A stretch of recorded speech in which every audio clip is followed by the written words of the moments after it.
সেই সত্য যুগে বর দেওয়া হলো, আর এই দাপর যুগে সেই ধরা সতিয়েছে হলো নন্দরানী।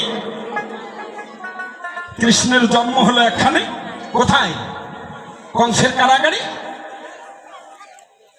দেবকী উদরে লালিত পালিত হলো নন্দরানীর।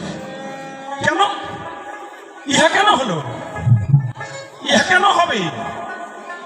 এ জগতে যাদের মা মারা যায় তাদের এমন গতি হলে শোভনীয় হয়, কিন্তু ভগবানের কেন হলো? সেদিন ওই খুদগুড়া অন্ন সেবা দেওয়ার জন্য নিজের স্তন বিক্রি করে, মুদিখানার দোকানে বিক্রি করে সেদিন ভগবানের সেবা দিয়েছিল। তাই বলছে যে দেহের বিনিময়ে আজকে তুই চাউল টাউল নিয়ে এসে আমাকে সেবা দিলি, আমি কথা দিলাম ওই দাপর যুগে তোর ঘরে জন্ম না দিলেও তোর স্তনের দুগ্ধ খেয়ে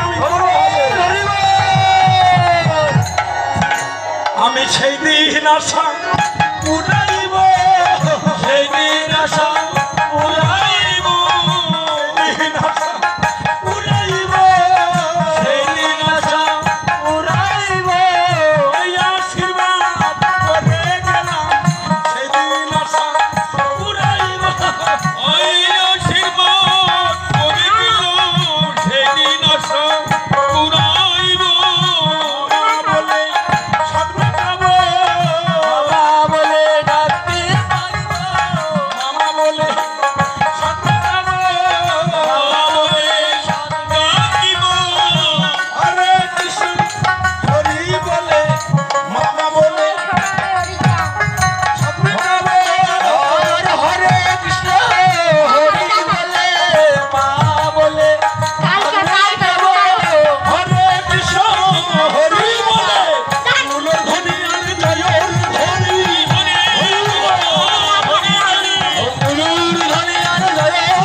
16 পর ব্যাপী মহানাম যজ্ঞ, এই 16 পর ব্যাপী মহানাম যজ্ঞ কথা